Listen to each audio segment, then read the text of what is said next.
आप सभी भाई बहनों का आध्यात्मिक ज्ञानात्मक चैनल की संध्या बेला ज्ञान कक्षा में एक बार फिर स्वागत है।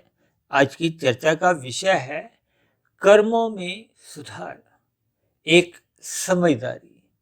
देखिए, सुधार शब्द को भी हमने सफेद रंग से दर्शाया है और समझदारी शब्द को भी हमने सफेद रंग से दर्शाया है। ये सफेद रंग का अभिप्राय एक लाभ की स्थिति से है, एक ज्ञान की स्थिति से है, एक सात्विक स्थिति से है, एक परमात्मा की सम्मुखता की बढ़ा हुआ एक कदम की ओर है। देखिए, ये सभी स्थितियां एक सकारात्मक दृष्टिकोण से, इन पर हम जितना जितना चिंतन करते हैं, फिर उतने उतने स्थितियों में आपके हमारे जीवन में सुधार आने लगता है। यह सुधार आने का अभिप्राय देखिए कारण शरीर की शुद्धता से है।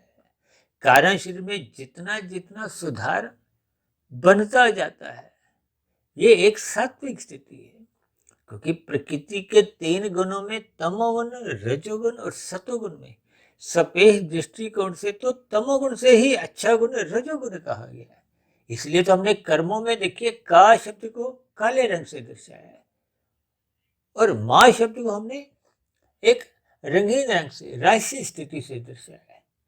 और इन राजसी और तामसी, ये दोनों स्थितियां शास्त्र ही बार बार कहते हैं ये बंधनदायक है, जबकि सत्वगुण को एक मुक्तिदायक गुण से जोड़ा गया। और मनुष्य योनि में ही हम अपने मिले हुए जीवन में जितनी अधिक आध्यात्मिक उन्नति के दरवाजे खोलते जाते हैं, यही आपके मेरे जीवन की एक कमाई है। क्योंकि मनुष्य योनि को कर्म योनि के साथ साथ साधना से एक विशेष महत्व दिया जाता है। हालांकि आज हमारा देखिए मुख्य केंद्र कर्मों में सुधार से ही संबंध रखता है। क्योंकि जब तक मनुष्य आरंभिक स्तर पर ही एक अपने आप को ऊपर की स्थितियों में नहीं लाता, अक्सर हम एक उदाहरण देते हैं ना कि आईएएस की परीक्षा में बैठने के लिए ही सर्वप्रथम एक प्रिलिमिनरी प्रारंभिक परीक्षा पास करना अनिवार्य है। ठीक उसी तरह सात्विक स्थिति में, यानी कि जीवन में सुधार की स्थिति लाने के लिए आपको मैं सर्वप्रथम अपने तमोगुण और रजोगुण को, देखिए तमोगुण में सुधार कैसे लाया जाता है, रजोगुण द्वारा। अब तमोगुण का अभिप्राय देखिए निषेध कर्मों से, अनीतिगत कार्यों से, छल कपट, ठगी, हेरा फेरी से लिया जाता है। और भागवत पुराण में तो देखिए कर्जों की स्थितियों का विशेष रूप से एक चित्रण किया गया है।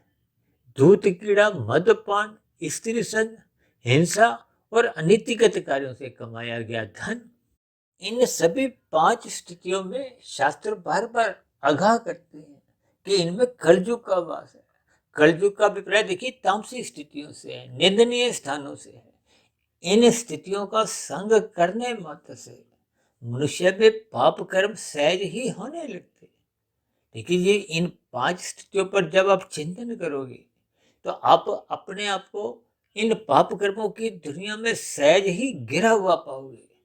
अक्सर मनुष्य इन सभी स्थितियों पर कोई विचार नहीं करता, क्योंकि ये राजसी स्थितियां आरंभिक स्तर पर मनुष्य को भोग विषयों में आकर्षित करती है।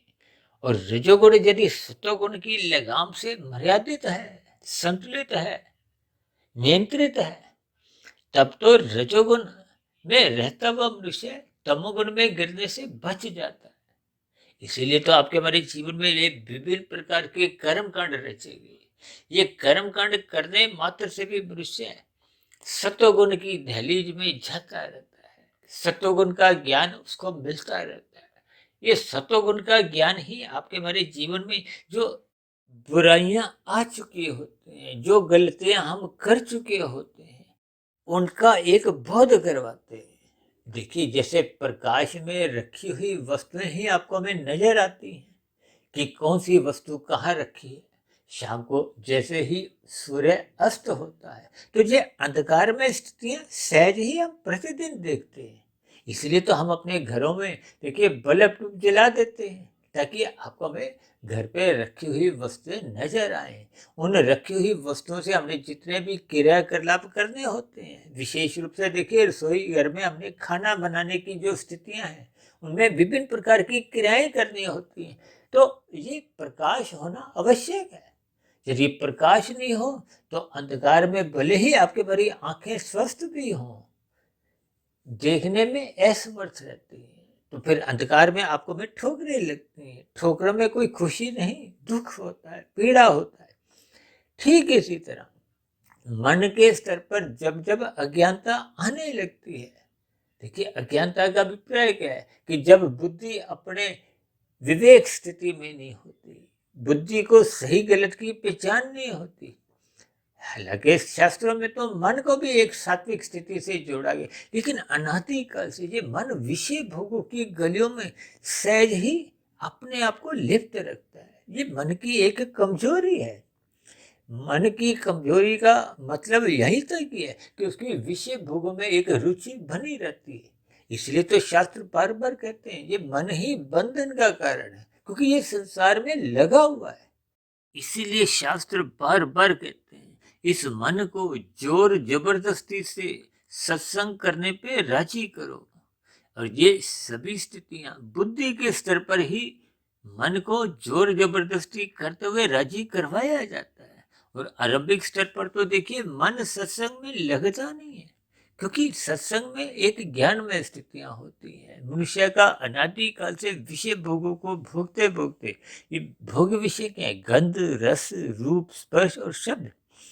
अक्सर मनुष्य का देखिए स्थूल शरीर प्रौढ़ अवस्था फिर वृद्धावस्था में आता आता शिथिल पड़ जाता है। ज्ञानेंद्रियों द्वारा जो हम भोग विषयों का सुख भोग रहे थे वो भी कमजोर पड़ने लगती, लेकिन फिर भी मन जवान बना रहता है। तब ऐसी स्थितियों में वो जो मन है वो बार बार विषय भोगों की गलियों में जाने की एक उसकी आदत बनी होती है, जिसके फलस्वरूप मन ही आपके हमारी 5 कर्मेंद्रियों को बार बार अनीतिगत कार्य करने से भी रोकता नहीं है। 5 भोग्य विषयों के द्वारा बार बार विषय भोगों की गलियों में ज्ञानेंद्रियों को भी रोकता नहीं है। इसका अभिप्राय ये है कि मन बुद्धि की लगाम से नियंत्रित नहीं है। देखिए बुद्धि एक सात्विक स्थिति है, और ये बुद्धि सात्विक स्थिति में तब तक ही रह पाती है जब वो निरंतर श्रद्धा पूर्वक सत्संग करती है। चलिए मनुष्य बुद्धि द्वारा सत्संग नहीं करता तो फिर ये मन पर इस बुद्धि का नियंत्रण रह नहीं पाता, क्योंकि फिर बुद्धि सात्विक न रहे तो वह राशि बन जाती है। अब राशि बुद्धि का मन के ऊपर नियंत्रण रह नहीं पाता। देखिए सात्विक बुद्धि एक ऊपर की स्थिति है, जैसे प्रकाश आने से अंधकार समाप्त हो जाता है। ये भोग विषय राशि और तामसी स्थितियां ये अंधकार में ही है। भले ही रजोगुण को प्रत्यक्ष रूप से देखिए अंधकार से जोड़ा नहीं जाता, प्रत्यक्ष रूप से तो तमोगुण को अंधकार से जोड़ा जाता है, रजोगुण को एक धुंधली स्थिति से जोड़ा जाता है। अक्सर हम उदाहरण देते हैं ना, जैसे आप बल्ब ट्यूब के ऊपर यदि कोई काला कपड़ा डाल देते हो तो प्रकाश पूर्ण रूप से रुक जाता है, अंधकार में स्थिति बन जाती है। और यदि आप लाल, पीला, नीला, हरा कुछ कपड़ा डालते हो तो कुछ मध्यम रोशनी आती है। भले ही उस मध्यम रोशनी में, उस धुंधली रोशनी में आप और हम कुछ पढ़ाई लिखाई नहीं कर सकते। इसका अभिप्राय यही है कि धुंध में आपको हमें धुंधला धुंधला नजर आता है, सूक्ष्म स्तर पर नजर नहीं आता। जैसे धुंध में हम गाड़ी चलाते हैं तो अधिक दूरी का नजर नहीं आता। इसीलिए तो राशि मनुष्य अपने जीवन में बार बार गलतियां करता रहता है। कुछ अच्छे कर्म हो जाते हैं, कुछ बुरे कर्म होते रहते हैं, और अक्सर राशि मनुष्यों से बुरे कर्म होने की संभावनाएं अधिक बनी रहती है। देखिए इस सच्चाई को अक्सर मनुष्य सत्संग के अभाव में स्वीकार करता नहीं। इसीलिए तो आज हमने देखिए कर्मों शब्द को 2 रंगों से दर्शा दिया है, यानी कि आपके हमारे जीवन में जितनी भी क्रियाएं होती हैं वो राशि तामसी बनी रहती हैं। राशि तामसी बनी रहने का अभिप्राय क्या है? देखिए राशि कर्मों की तो शास्त्र भी कोई मना नहीं करते, लेकिन सावधान करते हैं। इसलिए शास्त्र बार बार कहते हैं तमोगुण की निंदा करो, क्योंकि वो निषेध कर्म है। और रजोगुण के प्रति बार बार शास्त्र आपको हमें आगाह करते हैं कि इसके प्रति उदासीन रहो। निंदा शब्द रजोगुण के प्रति नहीं, तमोगुण के प्रति आता है, जबकि सतोगुण के प्रति तो बार बार कहा जाता है सत्संग करो, यानी कि उसकी प्रशंसा करो, सतोगुण से जुड़ो। यदि मनुष्य सतोगुण से जुड़ता नहीं है तो निश्चित रूप से उसका रजोगुण बिगड़ा रहता है। ये बिगड़ने का अभिप्राय वो तमोगुण में गिरता रहता है। इसलिए आज हमने देखिए कर्मों में सुधार को एक समझदार स्थिति से जोड़ा है। यानी कि कर्मों में सुधार एक समझदारी। और सभी मनुष्य अपने आप को देखिए बेवकूफ तो कहलाते नहीं है, मूर्ख कहलाना हम पसंद नहीं करते। हम अपने आप को बुद्धि के स्तर पर, एक शिक्षा के स्तर पर भी अपने आप को समझदार ही समझते हैं। लेकिन समझदारी तो इस बात में है कि हम किए गए कर्मों का कोई दुख रूपी फल भोगने ना पाए। आज संसार में देखिए कुछ ऐसी ही स्थितियां देखने को मिलती हैं। लोग छल कपट ठगी अनीतिगत कार्य करते हुए, चोरी डकैती करते हुए, विभिन्न प्रकार की हेरा फेरी घोटालेबाजी करते हुए अनीतिगत कार्यों द्वारा धन कमाते हैं। उस कमाए गए धन पर कोई आय कर नहीं देते। यानी कि यहाँ कानूनों का भी उल्लंघन करते हैं और शास्त्रों में कही गई बातों को भी उल्लंघन करते हैं, निषेध कर्म करते हैं। तो फिर ऐसी स्थिति विशेष में देखिए यहाँ के न्यायालयों द्वारा जब जब हम एक कानून का उल्लंघन करते दोषी सिद्ध हो जाते हैं, तभी आपको हमें सजा मिलती है। और यदि आपके हमारे ऊपर कोई दोष नहीं लगता या आपकी हमारी चोरी पकड़ी नहीं जाती, तो यहाँ की भौतिक स्तर पर आपको हमें कोई सजा नहीं मिलती।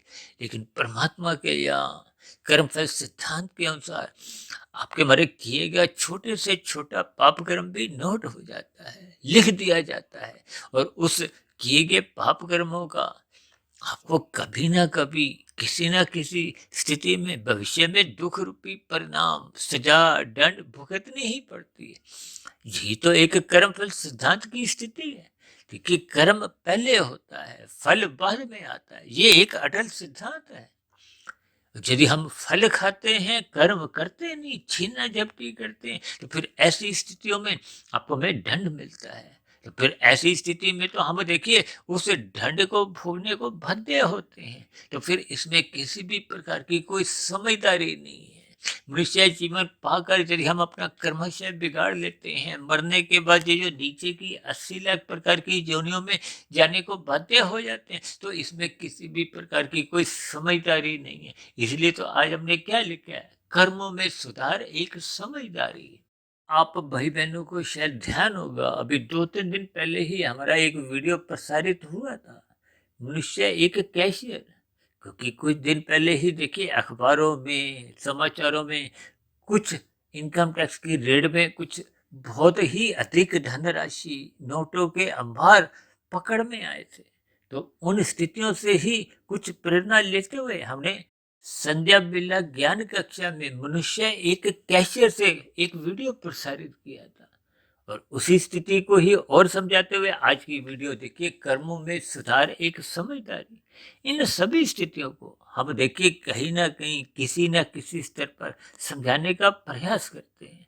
क्योंकि शाम की संध्या बेला ज्ञान कक्षा में कुछ साधारण विषय हम इस प्रकार से लेते हैं जिनमें एक साधारण मनुष्य को बात समझ में आ जाए, शास्त्रों के कर्मफल सिद्धांत की स्थितियां समझ में आ जाए। क्योंकि मनुष्य जोनि ही एकमात्र कर्म जोनि है। साधना जोनि का तो एक अवसर है, वो तो एक आगे की स्थिति है। यदि हम अपने कर्मों में ही सुधार नहीं लाते तो फिर साधना तो आरंभ ही नहीं होती। साधना आरंभ होने का अभिप्राय क्या है कि जब आपके हमारे कर्मों में सकामता समाप्त हो जाती है, निष्कामता आ जाती है, हम कर्म योग, ज्ञान योग, भक्ति योग में स्थित हो जाते हैं। वो योग की स्थितियों का भी प्राय ही एक साधना से दिया जाता है। और यदि आपके बारे कर्मों में ही अभी छल कपट ठगी हेरा फेरी बनी हुई है, ये तामसी राजसी स्थितियां बनी हुई हैं, तो फिर ऐसी स्थिति में आपका हमारा सतोगुण ही कमजोर बना रहता है। इसलिए तो हम रजोगुण को देखिए धुंध से जोड़ते हैं। धुंध में आपको हमें अधिक दूरी का नजर नहीं आता का अभिप्राय ये है कि जो कर्म आज हम कर रहे हैं वो भविष्य में क्या फल लेकर आएंगे। क्योंकि भगवान श्री कृष्ण जी ने गीता में ही कहा है कि अच्छे अच्छे बुद्धिमान मनुष्य भी कर्मफल सिद्धांत की बारीकियों को समझने में उनकी बुद्धि चकरा जाती है। इसलिए तो हम देखिए लगभग प्रतिदिन ही इन सभी स्थितियों पर कहीं ना कहीं सूक्ष्म अर्थों में या विस्तार पूर्वक इन कर्मफल सिद्धांत की स्थितियों पर चर्चाएं करते रहते हैं। तभी तो शास्त्र कहते हैं तमोगुण की निंदा करो, रजोगुण के प्रति उदासीन रहो और सतोगुण की प्रशंसा करो। सतोगुण की प्रशंसा करने का अभिप्राय ये है कि श्रद्धापूर्वक सत्संग करो, उस पर चिंतन मनन करो। ये सभी स्थितियां जब निरंतर आपके हमारे जीवन में बनी रहती हैं तो आपका हमारा रजोगुण बिगड़ता नहीं है, सतोगुण की लगाम से नियंत्रित बना रहता है। तो कम से कम मनुष्य पाप कर्मों से तो सहज ही बचा रहता है। फिर जैसे जैसे हम किए गए श्रद्धापूर्वक सत्संग पर चिंतन मनन शोध की स्थितियां बनाते हैं तो आपके हमारी साधना की स्थितियां आरंभ होने लगती हैं। हम कर्म योग ज्ञान योग भक्ति योग में अपने आप को क्रमशः स्थित करते जाते हैं। यही तो मनुष्य जीवन की एक शुद्ध कमाई है जो मरने के बाद भी सुरक्षित बनी रहती है। पुनः आपको में मनुष्य जोनि की प्राप्ति होती है। संस्कारी माता पिता के यहाँ जन्म होता है, गुरुजनों का पुनः संग मिलता है। अन्यथा यदि मनुष्य अपने कर्मों में सुधार नहीं लाता तो फिर जैसा जैसा कर्म से हम बना लेते हैं, क्योंकि पुनः मनुष्य जोनि तो तभी मिलती है जब मरते समय संचित कर्मों में पुण्य कर्मों की कम से कम 50-51% का अनुपात हो। यदि ये अनुपात कमजोर हो जाता है, कम रह जाता है, तो फिर पाप कर्मों का बढ़ा हुआ अनुपात ही मनुष्य को नीचे की जोनियों में जन्म लेने को प्रकृति द्वारा बाध्य कर दिया जाता है। इन सभी स्थितियों के भावार्थ आपको मैं समझने होंगे। अपने मिले हुए जीवन की स्थितियों में सुधार लाते हुए हमें सर्वप्रथम अपने रजोगुण को सतोगुण की लगाम से नियंत्रण में रखना होगा। यही उपदेश तो भगवान श्री कृष्ण जी ने अर्जुन के रथ के 5 घोड़ों को 5 भोग्य विषयों से जोड़ते हुए उनकी लगाम को अपने हाथ में रखा है। यानी कि आपको मैं देखिए श्रद्धा पूर्वक सत्संग करना चाहिए, गुरु की आज्ञा में रहते हुए अपनी दिनचर्या व्यवस्थित करनी चाहिए। ये सभी स्थितियां जब हम अपनी दिनचर्या को शास्त्रों के अनुसार व्यवस्थित रखते हैं, अनुशासित रखते हैं, तो फिर निश्चित रूप से आपको हमारा रजोगुण बिगड़ता नहीं है। जब रजोगुण नहीं बिगड़ता तो फिर मनुष्य तमोगुण बिगड़ने से निषेध कर्म करने से सहज ही बचा रहता है।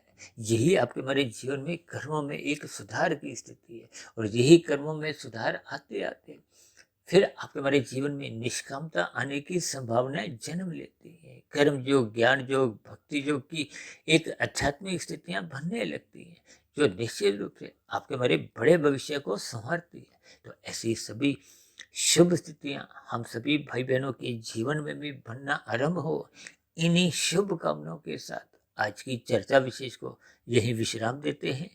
कल सुबह फिर मिलते हैं ब्रह्म मुहूर्त ज्ञान उपदेश कक्षा में। तब तक आप अपने आध्यात्मिक मित्र सुधीर भाटिया फकीर को इजाजत दें। आप सभी भाई बहनों को बहुत बहुत शुभ रात्रि, और सुबह ब्रह्म मुहूर्त में उठने के लिए अपने कर्मों में सुधार लाने के लिए मेरी ओर से बहुत बहुत शुभकामनाएं। फिर भी बनी हुई वीडियो संबंधित आपके मन में कोई प्रश्न उठ रहा हो, कोई मेरी ही कही गई बातों पर आपको किसी प्रकार की कोई शिकायत हो आपत्ति हो, तो आपके प्रश्नों के साथ साथ आपकी शिकायतों का नीचे दिए गए कमेंट्स बॉक्स पर सदा ही स्वागत है। चर्चा विशेष को यहीं विराम देते हैं। आप सभी भाई बहनों का इस चर्चा विशेष को ध्यानपूर्वक सुनने के लिए बहुत बहुत धन्यवाद।